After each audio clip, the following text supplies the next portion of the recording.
Director എന്നുള്ള രീതിയിൽ എനിക്ക് കുറച്ചും കൂടെ എന്താ പറയുക, എൻ്റെ സിനിമയുടെ അക്സെപ്റ്റൻസിനെ പറ്റി, ആളുകൾ എങ്ങനെ അതിനെ സ്വീകരിക്കും എന്നുള്ളതിനെ പറ്റി അതൊക്കെ മാത്രം ബോധർ ചെയ്താൽ മതിയല്ലോ. പക്ഷെ ഒരു പ്രൊഡ്യൂസർ ആവുമ്പോൾ അത് മാത്രം പോരാ. ജയ് മഹേന്ദ്രൻ കഴിഞ്ഞ ഉടനാണ് ഞങ്ങളിത് അനൗൺസ് ചെയ്തത് ഈ സിനിമ.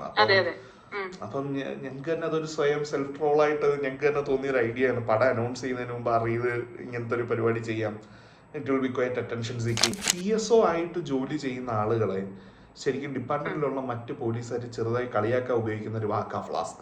ഞങ്ങൾക്ക് പേടിയായിരുന്നു, മണിസാർ ഇത് കണ്ടിട്ട് വല്ല വഴക്കം പറയുമോ എന്നൊക്കെയുള്ള പേടിയായിരുന്നു. ഇവർ എന്ത് കാണിച്ചേക്കുന്നതെന്നല്ല ചോദിക്കുന്നു.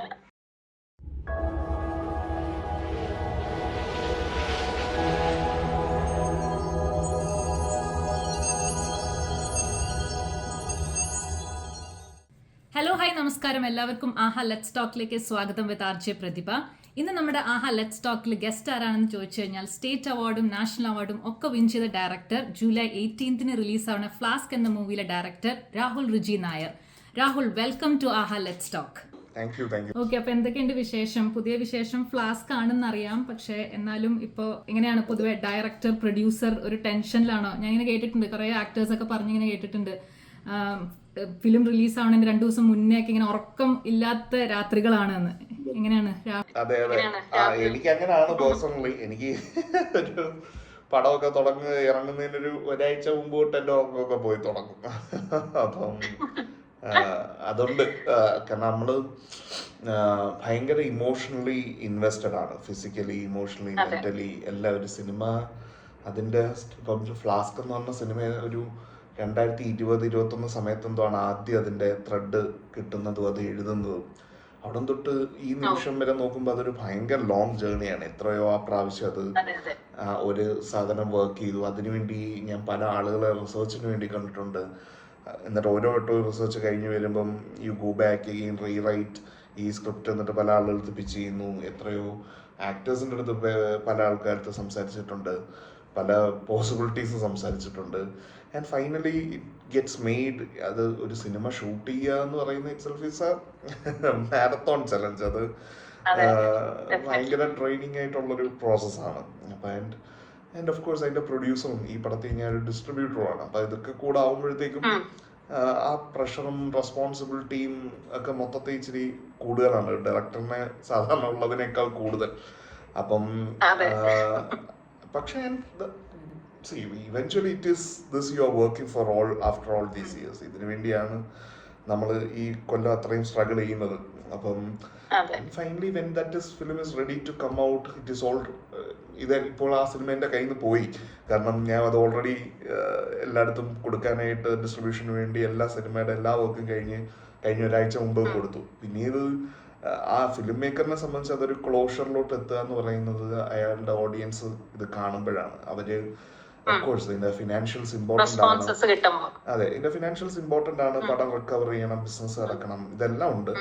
പക്ഷെ അതിനേക്കാൾ കൂടുതൽ എന്താ പറയാ, അതൊരു ആളുകൾ ആ സിനിമ അക്സെപ്റ്റ് ചെയ്യുമ്പോഴും അവരതിനെ പറ്റി സംസാരിക്കുമ്പോഴും and that kind of stays with us. അതാണ് നമ്മുടെ ക്ലോഷർ എന്ന് പറയുന്നത്. ബാക്കിയൊക്കെ ആ ഒരു മൊമെന്ററി ഉണ്ടാവുന്ന സന്തോഷമേ ഉള്ളൂ. പക്ഷെ ഇപ്പം എൻ്റെ പഴയ സിനിമകളെ പറ്റി ഇപ്പോഴാളുകൾ എൻ്റെ അടുത്ത് പറയുമ്പോൾ and those are the things that really stay on with us. അപ്പം നമ്മൾ ആലോചിക്കും, വന്ന് എടുത്ത ആ എഫേർട്ട് ഇപ്പൊ ഒരാൾക്കെങ്കിലും ആ സിനിമ ഇഷ്ടമാണെന്നുണ്ടെങ്കിൽ അതെ പേ ഓഫ് ചെയ്തു. അപ്പം അത്രയും ഞാൻ പേഴ്സണലി എന്നെ സംബന്ധിച്ച് അത്രയും ഇൻവെസ്റ്റഡ് ആണ് ഈ പ്രോസസ്സിനകത്ത്. അപ്പൊ അതുകൊണ്ട് തന്നെ എക്സ്പെക്ടേഷൻ ഒക്കെ ഉണ്ടാവുമല്ലോ. അപ്പൊ അതിന്റെ പ്രൊസസ്സും എല്ലാം ഉണ്ട്. അല്ല, അത് വർക്കിൽ കാണുന്നുണ്ട്. അപ്പൊ പൊതുവെ ഇതിപ്പോ പറഞ്ഞ പോലെ തന്നെ ഡയറക്ടറാണ്, സ്ക്രിപ്റ്റ് റൈറ്ററാണ്, പ്രൊഡ്യൂസറാണ്. അപ്പം ഈ സിനിമ റിലീസ് ആവുന്നതിന്റെ മുമ്പേ രാഹുലിലെ പ്രൊഡ്യൂസറാണോ ഡയറക്ടറാണോ കൂടുതൽ ടെൻഷനിൽ പോവാറ്? അയ്യോ, അത് മനസ്സിലാക്കാൻ ഒരു നല്ല ക്വസ്റ്റ്യൻ ആണ്. ഞാൻ ശരിക്കും ഒരു പ്രൊഡ്യൂസറിന്റെ ജോലിയാണ് ഇപ്പൊ കൂടുതൽ എടുക്കുന്നത്. കാരണം ഡയറക്ടറിന്റെ ജോലി ഒരു 2 മാസം 1.5 മാസം മുമ്പ് തീർന്നു അല്ലേ. അപ്പം എൻ്റെ ഫൈനൽ ഞാൻ പോയി എൻ്റെ ഫൈനൽ മിക്സ് കാണുന്നു, അതിൻ്റെ കളർ ഗ്രേഡിങ് പ്രോസസ്സ് കാണുന്നു. അപ്പം അതൊക്കെ കണ്ട് അതിൻ്റെ ഫീഡ്ബാക്ക് ഒക്കെ പറഞ്ഞ് ഞാൻ അവിടുന്ന് സിനിമയുടെ ഔട്ട് ഇറക്കി കഴിഞ്ഞാൽ ഒരു ഡയറക്ടറിന്റെ ജോലി തീർന്നു. പക്ഷെ സിനിമ ഇറങ്ങുമ്പോൾ ഇവർ രണ്ടുപേരും ഒരുമിച്ചാണല്ലോ കാണാൻ വരുന്നത്. അപ്പം അതുകൊണ്ട് എനിക്കറിയില്ല. ഓഫ്കോഴ്സ് പ്രൊഡ്യൂസർ ആകുമ്പോൾ ഉള്ള പ്രഷർ വേറെ തന്നെയാണ്. അത് ശരിക്കും അത് നമ്മൾ ഭയങ്കര എന്താ പറയുക, ഒരു പ്രൊഡ്യൂസറിൻ്റെ പ്രഷർ സത്യത്തിൽ നമ്മൾ അത്ര ഡിസ്കസ്ഡ് അല്ല. നമ്മൾ പ്രൊഡ്യൂസർ ആവുക എന്ന് പറഞ്ഞാൽ ശരിക്കും എനിക്ക് തോന്നിയിട്ടുണ്ട് ഭയങ്കര ലോൺലി ആയിട്ടുള്ള ഒരു ജേർണിയാണ്. കാരണം ഒരു സിനിമ കഴിഞ്ഞ് ബാക്കി എല്ലാവരും അവരുടെ ജോലി കഴിഞ്ഞു, അവരെല്ലാം സെറ്റിൽ ചെയ്തു, അവരുടെയൊക്കെ റെമ്യൂണറേഷൻ ഉൾപ്പെടെ എല്ലാം കഴിഞ്ഞു. And eventually now what ever happens with that film, അതിൻ്റെ ഫിനാൻഷ്യലി ഇപ്പം അത് തകർന്നു പോയാൽ അല്ലെങ്കിൽ കയറി വന്നാൽ ഇതെല്ലാം ഒരു പ്രൊഡ്യൂസറിന് മാത്രമാണല്ലോ അത് എഫക്ട് ചെയ്യുക. ബാക്കി ഇത് വർക്ക് ചെയ്ത കാസ്റ്റിനോ ക്രൂവിനോ അവരെല്ലാം ഈ ഒരു പ്രൊഡക്ഷൻ പ്രൊഡ്യൂസറിനെ സംബന്ധിച്ച് അവരെല്ലാം അവരുടെ ജോലി തീർത്ത് പോയി. Now it is upon the producer to bear whatever happens with it. ഇപ്പൊ സിനിമയുടെ സ്റ്റാർട്ട് മുതല് സിനിമ റിലീസായി എല്ലാം കഴിഞ്ഞാലും ടെൻഷൻ അനുഭവിക്കേണ്ടത് പ്രൊഡ്യൂസറാണ്. കാരണം മറ്റേ ആക്ടേഴ്സിനെ ഡയറക്ടറിനെ വെച്ച് നോക്കുമ്പോൾ ഡയറക്ടർ എന്നുള്ള രീതിയിൽ എനിക്ക് കുറച്ചും കൂടെ എന്താ പറയാ, എന്റെ സിനിമയുടെ അക്സെപ്റ്റൻസിനെ പറ്റി, ആളുകൾ എങ്ങനെ അതിനെ സ്വീകരിക്കും എന്നുള്ളതിനെ പറ്റി അതൊക്കെ മാത്രം ബോധർ ചെയ്താൽ മതിയല്ലോ. പക്ഷെ ഒരു പ്രൊഡ്യൂസർ ആവുമ്പോൾ അത് മാത്രം പോരാ, വേറെ ഒരുപാട് കാര്യങ്ങൾ നമുക്ക് ഉത്തരവാദിത്തങ്ങളുണ്ട്. അടുത്ത ദിവസങ്ങളിലൊക്കെ നമ്മുടെ സിനിമയുടെ പ്രൊമോഷൻസുമായിട്ട് ബന്ധപ്പെട്ട് തിയേറ്റർ വിസിറ്റ്സ് ഉണ്ട്, അങ്ങനത്തെ ഒരുപാട് റെസ്പോൺസിബിലിറ്റീസ് ഉണ്ട്. അപ്പൊ ആക്ടേഴ്സ് വരണം, അവരെ കൊണ്ടുപോകണം, ഇതൊക്കെ ഒരു എന്താ പറയാ, ഫസ്റ്റ് ഡേ കളക്ഷൻ വരുമ്പോൾ നോക്കിയിരിക്കണം. കേരളത്തിൽ ഇപ്പൊ മഴയാണ്, മഴയുടെ ഇടയിൽ ആളുകൾ സിനിമയ്ക്ക് പോകുമെന്ന് പ്രാർത്ഥിക്കണം. അങ്ങനെ ഒരുപാട് ഉത്തരവാദിത്തങ്ങളുണ്ട് ഒരു പ്രൊഡ്യൂസറിന്. അതെ അതെ, ഡെഫിനറ്റ്ലി. അതിപ്പം പ്രൊഡ്യൂസർ മാത്രമല്ല, ഇപ്പൊ രാഹുല് ചെയ്യണ റോൾസ് അല്ലെങ്കിൽ വേറെ ഹാറ്റ് എന്ന് പറഞ്ഞു കഴിഞ്ഞാൽ director, producer, script writer, actor, lyricist എല്ലാം ഉണ്ട്. അപ്പൊ മറ്റേ സൈചേട്ടൻ റീലിൽ ചോദിച്ചോലെ എങ്ങനെ സാധിക്കുന്നു ഇതെല്ലാം? അത് ശരിക്കും ഫിലിം മേക്കർ ആവണമെന്ന് ആഗ്രഹിച്ചത്, അതിനുവേണ്ടിയാണ് വർക്ക് ചെയ്തത്, എഫേർട്ട് എടുത്തതും ഒക്കെ. അപ്പം എന്തെങ്കിലും എൻ്റെ പേരിലൊരു cinema written and directed by എന്ന് പറഞ്ഞ് വരണം എന്നൊക്കെ ഉള്ളതേ ഉള്ളൂ ഞാൻ ആഗ്രഹിച്ചിട്ടുള്ള, ഞാൻ കണ്ടിട്ടുള്ള സ്വപ്നം. എൻ്റെ ആദ്യ കാലങ്ങളിൽ ഞാൻ സിനിമയ്ക്ക് വേണ്ടി ഒരു 5-6 കൊല്ലത്തോളം നീണ്ടിരിക്കുന്ന ഒരു വലിയ സ്ട്രഗിൾ ഉണ്ടായിട്ടുണ്ട്. അപ്പോൾ ആ സ്ട്രഗിളിങ് ഫേസിൽ ഞാൻ ഒരുപാട് പ്രൊഡക്ഷൻ ഹൗസുകളുടെ കഥ പറഞ്ഞു, ഒരുപാട് ആക്ടേഴ്സിൻ്റെ അടുത്ത് കഥ പറഞ്ഞു. പക്ഷെ എന്തുകൊണ്ടോ എനിക്ക് ആരെയും കൺവിൻസ് ചെയ്യാൻ പറ്റിയില്ല. അത് കാരണം അവർക്കും എന്നെ ട്രസ്റ്റ് ചെയ്യേണ്ട ഒരു കാര്യം എൻ്റെ ഭാഗത്തില്ല. കാരണം I have not done films before. ഞാനൊരു IT കമ്പനിയിലെ മാർക്കറ്റിംഗ് ഹെഡായിട്ട് വർക്ക് ചെയ്യണം ആ പോയിന്റിൽ. അപ്പോൾ ഇയാൾക്ക് സിനിമ എടുക്കാൻ പറ്റുമോ എന്നൊക്കെയുള്ള ഷോർട്ട് ഫിലിമൊക്കെ എടുത്തിട്ടുണ്ട്. പക്ഷേ ഷോർട്ട് ഫിലിമിൽ നിന്ന് സിനിമ എടുക്കുക എന്ന് പറയുന്ന ഒരു ഹോൾ ഡിഫറെന്റ് ബോൾ ഗെയിമാണ്. നമ്മൾ അവിടെ എത്തുമ്പോഴാണ് നമ്മൾ അതിന്റെ ഡിഫറൻസ് മനസ്സിലാക്കുന്നത്. അപ്പം നമ്മൾ വിചാരിക്കും ഇത് തന്നെയല്ലേ അവിടെയും, അങ്ങനല്ല. ശരിക്കും അവിടെ എത്തുമ്പോൾ ഉള്ള പ്രഷറും അവിടെ ഉണ്ടാവുന്ന ഡിഫറൻസും ഹ്യൂജാണ്. അപ്പം എനിക്ക് അങ്ങനെ ആരെയും കൺവിൻസ് ചെയ്യാൻ പറ്റാതിരുന്നൊരു സമയത്താണ് കുറെ നാള് നടന്ന് ബോറടിച്ച് ഇതൊക്കെ കഴിഞ്ഞപ്പോഴാണ് എനിക്ക് എൻ്റെ ആദ്യത്തെ സിനിമ ചെയ്യാൻ എനിക്ക് മനസ്സിൽ കോൺഫിഡൻസ് ഉള്ളൊരു സിനിമ ചെയ്യണം. അപ്പം അതിന് അന്ന് എൻ്റെ കൂടെ പഠിച്ചതിൻ്റെ കുറച്ച് സുഹൃത്തുക്കൾ, എൻ്റെ കൂടെ ജോലി ചെയ്ത കുറച്ച് സുഹൃത്തുക്കൾ, ഇവരെല്ലാം കൂടെ ഒരുമിച്ച് വന്നിട്ട് നീ എന്തായാലും ഇത്രയും ആയില്ലേ, നീ ഒരു സിനിമ എടുക്കുക, നമ്മുടെ കയ്യിലുള്ള പൈസയൊക്കെ കൂടെ ഇടാം എന്ന് പറഞ്ഞിട്ട്, അന്ന് 8 കൊല്ലം മുമ്പാണ്. അന്ന് ഇവർക്കൊന്നും അത്ര ശമ്പളമൊന്നും ഉണ്ടെന്ന് എനിക്ക് തോന്നുന്നില്ല. പക്ഷെ ഊമരെല്ലാം ആ പൈസയൊക്കെ അവരുടെ ചെറിയ സേവിങ്സിൽ നിന്ന് അവർ മാറ്റി വെച്ചിരുന്ന പൈസ അവരെല്ലാം കൂടെ അവരെ കൊണ്ട് പറ്റുന്നവർ ഇട്ടിട്ട്, അന്ന് ഞങ്ങൾക്ക് ആകെ റേസ് ചെയ്യാൻ പറ്റിയ പൈസ 20 ലക്ഷം രൂപയാണ്, ഇന്ത്യൻ റുപ്പി. അപ്പം 20 ലക്ഷം രൂപയ്ക്കാണ് അപ്പൊ 20 ലക്ഷം രൂപയ്ക്കാണ് ഞാൻ എൻ്റെ ആദ്യത്തെ സിനിമ ചെയ്യുന്നത്. അന്ന് ആ സിനിമ ശരിക്കും എവിടുന്നോ എൻ്റെ ഒരു റിബല്യൻ പോലായിരുന്നു. കാരണം എനിക്കൊരു സിനിമ ചെയ്യണം, എനിക്കൊരു ഫിലിം മേക്കർ ആവണം, എനിക്കിനി വേറെ ആളുകളെ ഡിപ്പെൻഡ് ചെയ്ത് നിൽക്കാൻ പറ്റില്ല എന്നൊക്കെയുള്ള തോന്നലിൽ നിന്നാണ് ആ സിനിമ ചെയ്യുന്നത്. അപ്പൊ ആ സിനിമയ്ക്ക് നമുക്ക് ചെയ്യുമ്പോൾ തന്നെ അറിയാം അതൊരു തിയേറ്ററിൽ വരുന്ന സിനിമയല്ല, അതൊരു ഇൻഡിപെൻഡന്റ് സിനിമയാണ്. കാരണം ഇവിടെ ഇപ്പം ഫ്ലാസ്ക് പോലും ഒരു സിനിമയുടെ മാർക്കറ്റിംഗ് ബഡ്ജറ്റ് പോലും ഒറ്റമുറി വെളിച്ചത്തിന്റെ ടോട്ടൽ ബഡ്ജറ്റിന്റെ എത്രയോ ടൈംസ് ആണ്. അപ്പം നമുക്കൊരിക്കലും അങ്ങനത്തെ ഒരു സിനിമ തിയേറ്ററിൽ കൊണ്ടുവരാൻ ആസ്പയർ ചെയ്യാൻ പറ്റത്തില്ല. അപ്പൊ അതിന് മറ്റൊരു ഓഡിയൻസ് ഉണ്ടാവും, അതിനൊരു ഫിലിം ഫെസ്റ്റിവൽസിലൂടെ ഒരു ഓഡിയൻസിനെ കണ്ടെത്താൻ പറ്റും. പിന്നെ ഇവിടെയൊക്കെ സെലക്ഷനും കിട്ടണമല്ലോ. അപ്പൊ നമ്മളങ്ങ് എന്തോ ഒരു വിശ്വാസത്തിന്റെ പുറത്ത് നടക്കുകയാണ്. ആ സിനിമ നന്നായി വരും, അതിന് ആക്സെപ്റ്റൻസ് കിട്ടും. ആൻഡ് ഇവൻച്വലി ആ സിനിമ അന്ന് ആ സമയത്ത് Kerala state award for best film കിട്ടി. ആൻഡ് അവിടുന്നാണ് ശരിക്കും ആ സിനിമയ്ക്ക് ഒരു ജേർണി ഉണ്ടാവുന്നത്.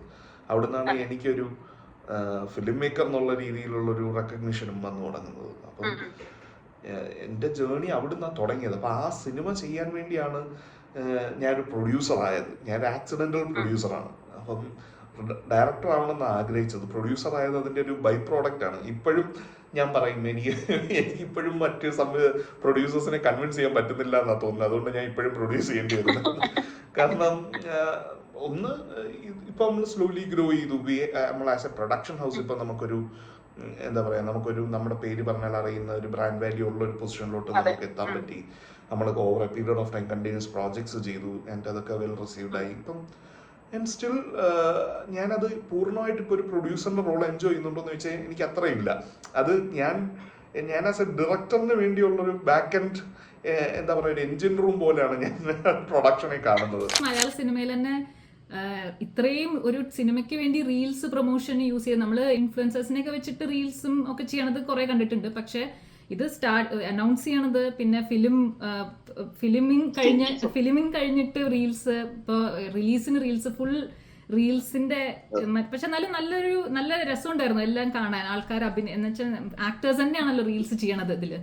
ഇപ്പൊ ഇന്ന് ഫ്ലാസ്കിനെ പറ്റി ഇപ്പം നമ്മുടെ അടുത്ത് ആളുകൾ സംസാരിക്കുന്നതും ആളുകൾക്കുള്ള അവയർനെസ്സിന് അത് ഭയങ്കരമായിട്ട് കോൺട്രിബ്യൂട്ട് ചെയ്തിട്ടുണ്ട്.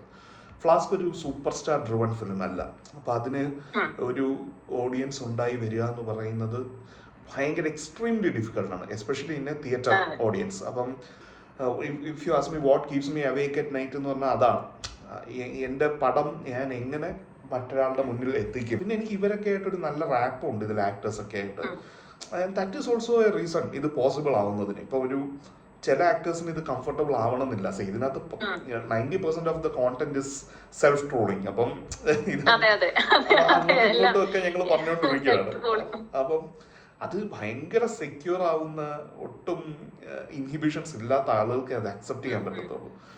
നമ്മുടെ കോണ്ടന്റ് അതാണ്. അപ്പം അത് ഇവർക്കെല്ലാം അത് കംഫർട്ടബിൾ ആയി തോന്നിയത് കൊണ്ടാണ് നമുക്ക് അത് എക്സിക്യൂട്ട് ചെയ്യാൻ പറ്റിയത്. ഏറ്റവും റീൽസിൽ എനിക്ക് ഇൻട്രസ്റ്റിംഗ് ആയിട്ട് തോന്നിയത് എന്താന്ന് വെച്ച് കഴിഞ്ഞാൽ ബാലേന്ദ്രൻ ചുള്ളിക്കാട് സാറിന്റെ റീൽസ് ആണ്. നമ്മള് ആദ്യത്തെ റീല് കാണുമ്പോൾ ഓക്കെ, അപ്പോൾ ശരിക്കുള്ള അദ്ദേഹത്തിന്റെ ക്യാരക്ടർ അങ്ങനെയായിരിക്കും. കാരണം അദ്ദേഹത്തിനെ സിനിമയിലും പൊതുവേദിയിലൊക്കെ കാണുമ്പോൾ ഭയങ്കര സീരിയസ് ക്യാരക്ടർ എന്നുള്ള രീതിയിലാണല്ലോ നമ്മൾ വിചാരിച്ചിരിക്കണേ. പക്ഷെ രണ്ടാമത്തെ സ്കിബിഡി എന്നൊക്കെ പറഞ്ഞു വരണത് ഭയങ്കര രസകരമായിരുന്നു. എങ്ങനെയായിരുന്നു അപ്പൊ കൺവിൻസ് ചെയ്യേണ്ടി വന്നോ അദ്ദേഹത്തിനെ റീൽസിൽ അഭിനയിപ്പിക്കാൻ? സാറുമായിട്ട് എനിക്കൊരു നല്ല വർക്കിംഗ് റിലേഷൻഷിപ്പ് ഉണ്ട്. സാറ് ജയ് മഹേന്ദ്രനിലെ ആക്ട് ചെയ്തിട്ടുണ്ട്. അപ്പം and we had A very good time shooting for that series. അപ്പം അദ്ദേഹം ഇതിൽ അദ്ദേഹം അഭിനയിക്കുന്ന ക്യാരക്ടർ വളരെ സീരിയസ് ആയിട്ടുള്ള റോളുമാണ് ഈ പടത്തില്. അപ്പം ഇപ്പൊ പുള്ളിയെടുത്ത് പോയിട്ട് നമുക്ക് ഇതൊക്കെ പറയാനൊരു ചെറിയ ഇൻഹിബിഷനും മടിയും ഒക്കെ ഉണ്ടായിരുന്നു ആദ്യം. അതപ്പം എന്റെ അടുത്ത് സൈച്ചേട്ടനാണ് ആദ്യം പറയുന്നത്, ധൈര്യമായിട്ട് അതെ അതെ അതെ നീ പോയി പറയാന്ന് പറഞ്ഞാൽ എന്നെ മോട്ടിവേറ്റ് ചെയ്തത് സൈച്ചേട്ടനാണ്. അപ്പം ചുള്ളിക്കാട് സാർ ഇതിനെപ്പറ്റി അത്ര അവെയർ അല്ല. പുള്ളി അങ്ങനെ സോഷ്യൽ മീഡിയയിലൊന്നും ഉള്ള ഒരാളൊന്നും അല്ല പുള്ളി. പക്ഷെ നമ്മളിത് പറഞ്ഞപ്പം പുള്ളി ഇതിനെ ഭയങ്കരമായിട്ട് എൻജോയ് ചെയ്യാൻ തുടങ്ങി. അതിലിപ്പം ആദ്യം പുള്ളി സൗകര്യം ഇല്ല എന്നൊക്കെ പറയുന്നത് പുള്ളിയുടെ സെൽഫ് ട്രോൾ ആണല്ലോ, പുള്ളിയുടെ പഴയൊരു വീഡിയോയിൽ നിന്നാണ് അത്. അപ്പൊ ഞാൻ പറഞ്ഞു ഈ വീഡിയോ നമുക്ക് എടുത്ത് മെറ്റീരിയൽ, ട്രോൾ മെറ്റീരിയൽ എന്ന് പറഞ്ഞിട്ടാണ് ഞങ്ങൾ അത് ചെയ്യുന്നത്. ഇതിപ്പം ഫ്ലാസ്കിലേക്ക് വരികയാണെങ്കിൽ, ഫ്ലാസ്ക് എന്നുള്ള സിനിമ ഇപ്പൊ പൊതുവെ സിനിമകളുടെ പേര് നമ്മളെ ഇങ്ങനെ ഒന്ന് അട്രാക്ട് ചെയ്യൂലോ. അപ്പൊ ഫ്ലാസ്ക് എന്നുള്ള പേരും ഭയങ്കര ഒരു രസകരമായിട്ട് തോന്നി. സിനിമ ഫ്ലാസ്ക് നമുക്ക് സുപരിചിതമായ ഒരു വാക്കാണെങ്കിലും ഈ സിനിമയായിട്ടുള്ള എന്താണ് ഒരു കണക്ഷൻ എന്ന് തോന്നും. എന്താണ് സിനിമയായിട്ട് ഈ ഫ്ലാസ്ക് എന്നുള്ള വാക്കിന്റെ? സിനിമയിൽ ഭയങ്കര കണക്ട് ഉള്ളൊരു ഇതാണ്. കാരണം ഈ ജ്യോതികുമാർ എന്ന് പറഞ്ഞ ഒരു പോലീസ് ക്യാരക്ടറാണ് സൈജു കുറുപ്പ് അഭിനയിക്കുന്നത്. അദ്ദേഹം ഡിസ്ട്രിക്ട് ജഡ്ജായ വെങ്കടേഷ് ബാലാജിയുടെ ഗൺമാൻ ആണ്. ഗൺമാൻ എന്ന് പറയുന്നതിന് PSO എന്നാ പറയുന്നത്, പേഴ്സണൽ സെക്യൂരിറ്റി ഓഫീസർ. അപ്പൊ ഈ PSO ആയിട്ട് ജോലി ചെയ്യുന്ന ആളുകളെ ശരിക്കും ഡിപ്പാർട്ട്മെന്റിലുള്ള മറ്റ് പോലീസുകാർ ചെറുതായി കളിയാക്കാൻ ഉപയോഗിക്കുന്ന ഒരു വാക്കാ ഫ്ലാസ്ക് ആയിട്ടാണ്. അപ്പം മേ ബി അത് അതിന്റെ ഉത്ഭവം എന്താണെന്നുള്ളത് എനിക്ക് കൃത്യം അറിയില്ല. പക്ഷെ ചിലപ്പോ ഇവരാരെങ്കിലും ഒരാളുടെ ഫ്ലാസ്ക് പിടിച്ചോണ്ട് പോകുന്ന കണ്ടിട്ടാവാം, ചിലപ്പോ എവിടെയെങ്കിലും ഒരു ചായ ഒഴിച്ചു കൊടുക്കുന്ന കണ്ടിട്ടാവാം. പിന്നെ ഏതോ സിനിമയിൽ നിന്ന് വന്നതാണ് ഇതിന്റെ ഇനിഷ്യൽ തോട്ടെന്ന് പറഞ്ഞു കേട്ടിട്ടുണ്ട്. അപ്പൊ ഈ ഫ്ലാസ്കിന് വേറൊരു പ്രത്യേകത എന്ന് പറയുന്നത്, ഈ പറഞ്ഞ പോലെ ജയമഹേന്ദ്രൻ ടീം വീണ്ടും യുണൈറ്റ് ചെയ്യാണ്. SK വേഴ്സസ് SK അല്ലെ, സൈജു ഗ്രൂപ്പും സുരേഷ് കൃഷ്ണയും. അപ്പൊ രാഹുലിന്റെ സിനിമ പണ്ട് മുതൽ, ഇൻഫാക്ട് സിനിമയല്ല, short film like of the മുതലേ നോക്കിക്കഴിഞ്ഞാൽ കുറെ ക്യാരക്ടേഴ്സ്, കുറെ ആൾക്കാര് എങ്ങനെയെങ്കിലും എല്ലാ സിനിമയിലും ചെറിയ റോളാണെങ്കിലും രാഹുൽ കൊടുക്കും. അപ്പൊ അങ്ങനെ ഇപ്പൊ over the years Suresh Krishna and Saiju group എന്നുള്ള ആക്ടേഴ്സ് ഇപ്പൊ രണ്ടാമത്തെ പ്രോജക്റ്റ് ആണ് നിങ്ങൾ ടുഗെദർ. പിന്നെ അങ്ങോട്ടും ഈ ഒരു കോംബോ തുടരുമോ?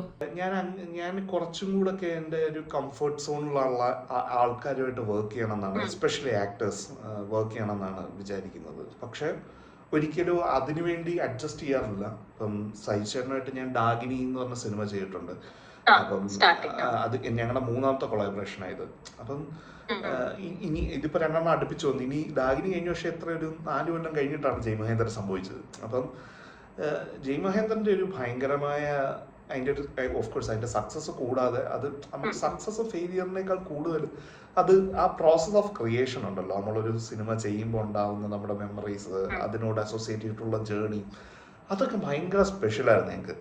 അപ്പം ഞങ്ങളത് ഭയങ്കരമായിട്ട് എൻജോയ് ചെയ്തിട്ടുണ്ട്. അപ്പം so we all wanted to do something together once again so that we can all relive those days again. സത്യത്തിൽ ഇപ്പൊ സുരേഷ് കൃഷ്ണ സാറിന്റെയും വീഡിയോസും അതുപോലെ തന്നെ ഇന്റർവ്യൂസ് ഒക്കെ കാണുമ്പോ പണ്ടൊക്കെ ഭയങ്കര ഒരു വില്ലൻ ആണെങ്കിലും ഇപ്പൊ കുറെ തമാശ റോൾസ് ചെയ്യുന്ന ഒരു വ്യക്തിയാണ്.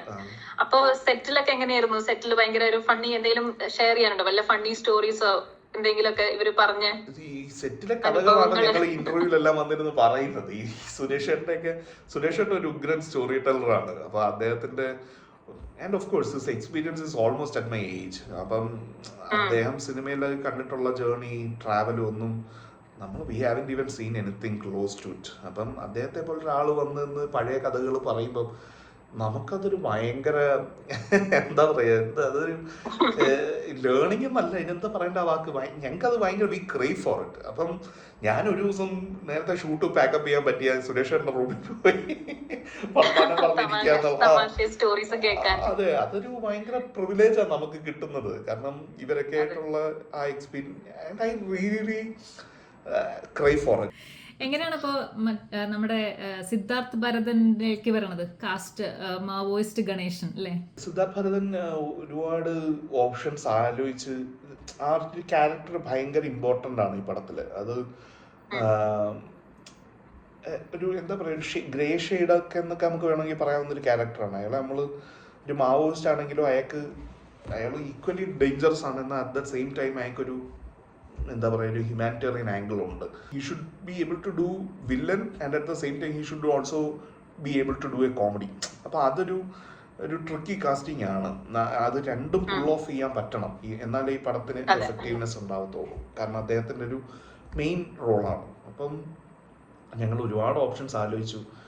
ആൻഡ് ഫൈനലി എല്ലാവർക്കും, എനിക്കും സഹിച്ചേട്ടനും സുരേഷേട്ടനും ഞങ്ങൾക്ക് എല്ലാവർക്കും ഈക്വലി ഇത് കൊള്ളാം, ഇത് നല്ലതായിരിക്കും എന്ന് ഫീൽ ചെയ്ത ഒരു ഓപ്ഷനായിരുന്നു സിദ്ധാർത്ഥ് ഭരതൻ. എനിക്ക് അദ്ദേഹത്തെ പരിചയമില്ല, ഞാൻ ഇങ്ങനെ ജസ്റ്റ് മെസ്സേജ് അയച്ച്, അപ്പോൾ അദ്ദേഹം നമ്മുടെ സിനിമയൊക്കെ കണ്ടിട്ടുണ്ട്, അറിയാം. അപ്പം അങ്ങനെ അദ്ദേഹത്തെ കണക്ട് ചെയ്ത് സംസാരിച്ചു. അപ്പം പുള്ളിക്ക് ഈ റോള്, പുള്ളിക്ക് സ്ക്രിപ്റ്റ് ഒന്നും വായിച്ചൊന്നുമില്ല. പുള്ളി ഞാൻ നറേഷൻ പറഞ്ഞപ്പോൾ തന്നെയാണ് ഞാൻ വരാം എന്നാന്ന് പറഞ്ഞാൽ മതി. അപ്പം ഞാൻ പറഞ്ഞിങ്ങനെ അതിനകത്ത് കുറച്ച് ആക്ഷൻ സീക്വൻസ് ഉണ്ട് പുള്ളിക്ക്. അപ്പോൾ ഏറ്റവും കൂടുതൽ ഫിസിക്കൽ അധ്വാനമുള്ളത് പുള്ളിയുടെ ആക്ടറിനാണ്. അപ്പോൾ അതുകൊണ്ട് ഞാൻ ആദ്യമേ പറഞ്ഞു ഇത്രയും പണിയുണ്ട് ഇതിനകത്ത്, കാട്ടിനകത്ത് ഷൂട്ട് ഇതൊക്കെ പറഞ്ഞു. അപ്പോൾ പുള്ളി ഓക്കെ ആയിരുന്നു അതിനൊക്കെ. അപ്പം again once he came on board it felt like we have been knowing each other for a long time. മുന്നേ ചെയ്തത് ജയമഹേന്ദ്രയിലേക്ക് വരികയാണെങ്കിലും അത്യാവശ്യം വലിയ കുറേ ആക്ടേഴ്സും ഒക്കെ ഉണ്ടായിരുന്ന ഒരു സെറ്റ് തന്നെയാണ്. ആൻഡ് നമുക്ക് സുഹാസിനി മാമിനെ കുറിച്ച് ചോദിക്കാതിരിക്കാൻ പറ്റില്ല. എങ്ങനെയായിരുന്നു സുഹാസിനി മാം ആയിട്ടുള്ള ഒരു എക്സ്പീരിയൻസ്? എങ്ങനെയാണ് സുഹാസിനി മാമിനെ കാസ്റ്റ് ചെയ്യണതും ഒക്കെ? മണിരത്നം സാറിന്റെ വല്ല ഡയറക്ഷൻ ടിപ്സ് ഒക്കെ കിട്ടാൻ സാഹചര്യം ഉണ്ടായോ? ഞങ്ങൾക്ക് പേടിയായിരുന്നു, മണിസാർ ഇത് കണ്ടിട്ട് വല്ല വഴക്കം പറയോ എന്നൊക്കെയുള്ള പേടിയായിരുന്നു. ഇമ്മ എന്ത് കാണിച്ചെല്ലാം ചോദിക്കുന്നു. ഞങ്ങൾ തമാശയായിട്ട് പറയിച്ചു. കാരണം he has watched this show. അപ്പം മാം പറഞ്ഞിട്ടുണ്ട് സാറ് മണിസാർ കണ്ടു എന്നിങ്ങനെ മാം ഒരിക്കൽ പറഞ്ഞിട്ടുണ്ട്.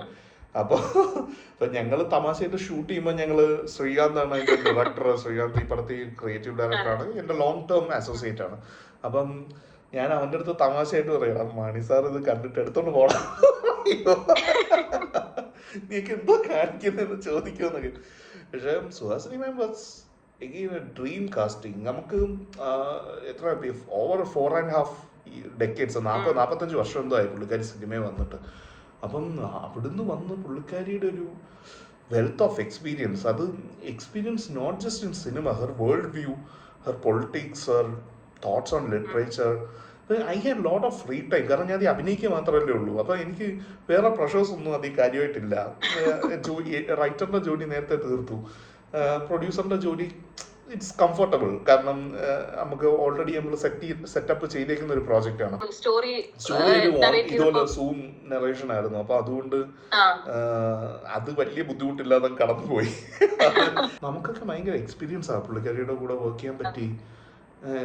അതൊക്കെയാണ് ശരിക്കും the pleasures of this job. അതാണ് ശരിക്കും what I would look back. I think I've become a little bit more better person in that sense after working with her. കാരണം പുള്ളിക്കാരി പറഞ്ഞ പല കാര്യങ്ങൾ I have gone back reflected on it, ഈ thought പ്രോസസ്സുകളെ പറ്റി. ആൻഡ് അത് directly അല്ലെങ്കിൽ ഇത് ഇൻഡയറക്ട്ലി ചിലപ്പോൾ എൻ്റെ റൈറ്റിങ്ങിനെ എൻ്റെ ക്രാഫ്റ്റിനെയൊക്കെ അത് ഇൻഫ്ലുവൻസ് ചെയ്തേക്കാം. Okay, very good. ഞാൻ കുറച്ചൊരു റാപ്പിഡ് ഫയർ റൗണ്ട് പോലെ ഒരു ചെറിയൊരു ലാസ്റ്റ് സെഷൻ പോലെ ചെയ്യാൻ ക്വസ്റ്റ്യൻസ് ഒന്ന് നോക്കട്ടെ. ഈ നമ്മൾ റീൽസിൽ ഓൾ ദി ബെസ്റ്റ് പറയുന്നുണ്ടല്ലോ, ഓൾ ദി ബെസ്റ്റ് പറഞ്ഞിട്ട് പണി കിട്ടുന്ന രീതിയിലാണല്ലോ പ്രസന്റ് ചെയ്യണത്. അപ്പൊ അങ്ങനെ രാഹുൽ ഓൾ ദി ബെസ്റ്റ് പറഞ്ഞിട്ട് വേറെ ആർക്കെങ്കിലും പണി കിട്ടിയിട്ടുണ്ടോ? എന്റെ ടീംമേറ്റ്സ് അതങ്ങനെ പറയില്ലേ, അതുകൊണ്ടാണ് ആ റീൽ ഉണ്ടായത്. ഞാൻ ഓൾ ദി ബെസ്റ്റ് പറഞ്ഞ പണിയാന്ന് അവന്മാര് പറയുന്നത്. അപ്പോ അതുപോലെ തന്നെ ഇതിന്റെ ട്രെയിലറിൽ എന്താണ് അശ്വതി ഭാര്യ സൈജുക്കുർ സാറിന്റെ ഭാര്യ പറയുന്ന ഒരു ഡയലോഗാണ് എങ്ങനെ പേടിക്കല്ലേ എന്ന്. അങ്ങനെ എപ്പോഴെങ്കിലും രാഹുലിന്റെ ഭാര്യ പറഞ്ഞിട്ടുണ്ടോ? സ്ഥിരം. കാരണം ഞാൻ ഒട്ടും ധൈര്യം ഇല്ലാത്ത ഒരാളാണെന്നാണ് എനിക്ക് സ്വയം തോന്നുന്നത്. കാരണം എൻ്റെ ഭാര്യയാണ് കൂടുതൽ ധൈര്യമുള്ള ആള്. ഞാൻ അത്ര ധൈര്യമൊന്നും ഉള്ള ഒരാളല്ല. ഞാൻ ആകെ ധൈര്യമായിട്ട് ചെയ്യുന്ന ഒരേ ഒരു കാര്യം ഈ സിനിമ ചെയ്യാന്ന് പറയുന്നൊരു കാര്യമാണ്. ബാക്കിയൊക്കെ എനിക്കതേ പ്രശ്നം വന്നാൽ അവളാണ് ഡീൽ ചെയ്യുന്നത്. കൺവിൻസിംഗ് എന്ന് പറഞ്ഞോ, സോഷ്യൽ മീഡിയ കൺവിൻസിംഗ് സ്റ്റാർ ആക്കിയ സുരേഷ് കൃഷ്ണ സാറിനെ കൺവിൻസ് ചെയ്യാൻ വല്ല അവസരം കിട്ടിയിട്ടുണ്ടോ? എന്തെങ്കിലും പറഞ്ഞു? ഇഷ്ടം പോലെ. സുരേഷിന്റെ അടുത്ത് ഞാൻ പറയും, സുരേഷിന്റെ ഇന്റർവ്യൂസ് വരുന്ന ആളല്ല പുള്ളി, ഞാൻ കൺവിൻസ് ചെയ്ത ഇന്റർവ്യൂസ് കൊണ്ടുവരുന്നത്. And also he knows this film inside out. അത് ആദ്യം ഇതിന്റെ സ്ക്രിപ്റ്റ് വായിച്ച ആളാണ്. ഈസ് എന്താ പറയാ, അതിനോട് ഭയങ്കര സിനിമയോട് ഭയങ്കര ആഗ്രഹവും താല്പര്യമൊക്കെ ഉണ്ട്. അപ്പൊ അതുകൊണ്ട് he's willing to come forward. പക്ഷെ ഞാൻ പറയാം, ഏറ്റവും കൂടുതൽ കൺവിൻസ് ചെയ്യുന്ന ആള് ഞാനാണ്. ആ പട്ടം തിരിച്ച് ഏൽപ്പിക്കണം എന്നല്ലേ? പല കാര്യങ്ങളും കൺവിൻസ് ചെയ്യുന്നുണ്ട്. Okay, thank you Rahul, thank you. ഇത്രയും സമയം ഞങ്ങളുടെ കൂടെ ചെലവഴിച്ചതിന് താങ്ക് യു. അപ്പൊ ജൂലൈ 18 റിലീസ് ആവണ ഫ്ലാസ്ക് എന്ന സിനിമ വൻ വിജയമാവട്ടെ. എല്ലാവിധ ആശംസകളും. ഇപ്രാവശ്യം 18 തന്നെയാണ് റിലീസ്. സോ അവിടെ ഉള്ളവർക്കും സിനിമ കാണാൻ പറ്റും. എപ്പോഴും നമുക്കത് അങ്ങനെ സംഭവിക്കാറില്ല. ഓവർസീസ് റിലീസുകൾ സെയിം ഡേറ്റ് വരാറില്ല. സെയിം വന്നാലും കുറച്ച് ലേറ്റ് ആയിട്ടായിരിക്കും വരിക. Especially if it's A non super star film. നമുക്ക് വേൾഡ് വൈഡ് ഒക്കെയുള്ള ഫ്രണ്ട്സ് കാണാനും ഇത് ചെയ്യാനും ഒക്കെ പാടാണ്. അപ്പം പക്ഷേ ഇപ്രാവശ്യം fortunately we have release their own the same day, കേരളത്തിലുള്ള അതേ ദിവസം. അപ്പം സിനിമ അവിടെ നിന്ന് കാണുക, സപ്പോർട്ട് ചെയ്യുക. And do let me know Instagram വഴിയോ ഫേസ്ബുക്ക് വഴിയോ ഒക്കെ അറിയിക്കാം.